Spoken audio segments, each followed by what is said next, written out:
ഒന്നാമത്തെ ചോദ്യം, വൈക്കം മുഹമ്മദ് ബഷീറിൻ്റെ ജന്മദേശം. വൈക്കം മുഹമ്മദ് ബഷീറിൻ്റെ ജന്മദേശം. ഉത്തരം കോട്ടയം ജില്ലയിലെ തലയോലപ്പറമ്പ്. രണ്ടാമത്തെ ചോദ്യം, വൈക്കം മുഹമ്മദ് ബഷീർ ജനിച്ചത്. വൈക്കം മുഹമ്മദ് ബഷീർ ജനിച്ചത്. ഉത്തരം 1908 ജനുവരി 21.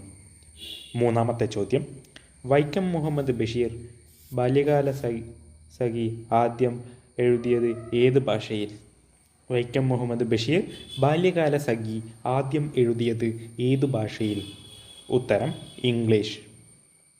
നാലാമത്തെ ചോദ്യം, വൈക്കം മുഹമ്മദ് ബഷീറിൻ്റെ ആദ്യ കൃതി.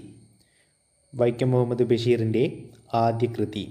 ഉത്തരം പ്രേമലേഖനം. അഞ്ചാമത്തെ ചോദ്യം, ബഷീർ ആകെ ഒരു നാടകം മാത്രമാണ് രചിച്ചിട്ടുള്ളത്. ഏതാണ് ആ നാടകം? ബഷീർ ആകെ ഒരു നാടകം മാത്രമാണ് രചിച്ചിട്ടുള്ളത്. ഏതാണ് ആ നാടകം? ഉത്തരം കഥാബീജം. ആറാമത്തെ ചോദ്യം, ബഷീറിന് ജയിൽവാസം ലഭിച്ചത് ഏത് സ്വാതന്ത്ര്യ സമരവുമായി ബന്ധപ്പെട്ടാണ്? ബഷീറിന് ജയിൽവാസം ലഭിച്ചത് ഏത് സ്വാതന്ത്ര്യ സമരവുമായി ബന്ധപ്പെട്ടാണ്? ഉത്തരം കോഴിക്കോട് വെച്ച് നടന്ന ഉപ്പ് സത്യാഗ്രഹം. ഏഴാമത്തെ ചോദ്യം, കഥാബീജത്തിന് അവതാരിക എഴുതിയതാര്? കഥാബീജത്തിന് അവതാരിക എഴുതിയതാര്? ഉത്തരം ജി ശങ്കരക്കുറുപ്പ്. എട്ടാമത്തെ ചോദ്യം, ബഷീറിൻ്റെ മാതാപിതാക്കളുടെ പേര്. ബഷീറിൻ്റെ മാതാപിതാക്കളുടെ പേര്. ഉത്തരം പിതാവ് കായ് അബ്ദുറഹ്മാൻ, മാതാവ് കുഞ്ഞാത്തുമ്മ. ഒൻപതാമത്തെ ചോദ്യം, ബഷീർ മരിച്ചതിനു ശേഷം പുറത്തിറക്കിയ ബഷീറിൻ്റെ കൃതികൾ. ബഷീർ മരിച്ച ശേഷം പുറത്തിറക്കിയ ബഷീറിൻ്റെ കൃതികൾ. ഉത്തരം യാ ഇലാഹി, പ്രേം പാറ്റ, ജീവിതം ഒരു അനുഗ്രഹം. പത്താമത്തെ ചോദ്യം, യാ ഇലാഹിയിൽ ബഷീർ എഴുതിയ ഒരേയൊരു കവിത. യാ ഇലാഹിയിൽ ബഷീർ എഴുതിയ ഒരേയൊരു കവിത.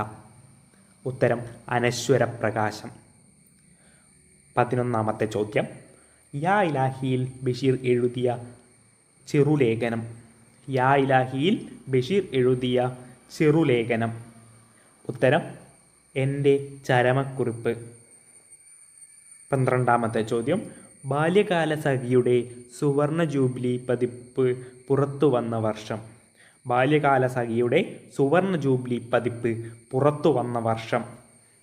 ഉത്തരം 1994 ആഗസ്റ്റിൽ. 13ാമത്തെ ചോദ്യം, ബാല്യകാല സഖി എന്ന നോവൽ സിനിമയായി സംവിധാനം ചെയ്തതാര്? ബാല്യകാല സഖി എന്ന നോവൽ സിനിമയായി സംവിധാനം ചെയ്തതാര്? ഉത്തരം ടി ഭാസ്കരൻ. 14ാമത്തെ ചോദ്യം, മജീദും സുഹറയും കഥാപാത്രമാക്കിയ കൃതി. മജീദും സുഹറയും കഥാപാത്രമാക്കിയ കൃതി. ഉത്തരം ബാല്യകാല സഖി. 15ാമത്തെ ചോദ്യം, ബാല്യകാല സഖി എന്ന ചലച്ചിത്രത്തിൽ നായകനായി അഭിനയിച്ചതാര്? ബാല്യകാല സഖി എന്ന ചലച്ചിത്രത്തിൽ നായകനായി അഭിനയിച്ചതാര്? ഉത്തരം മമ്മൂട്ടി.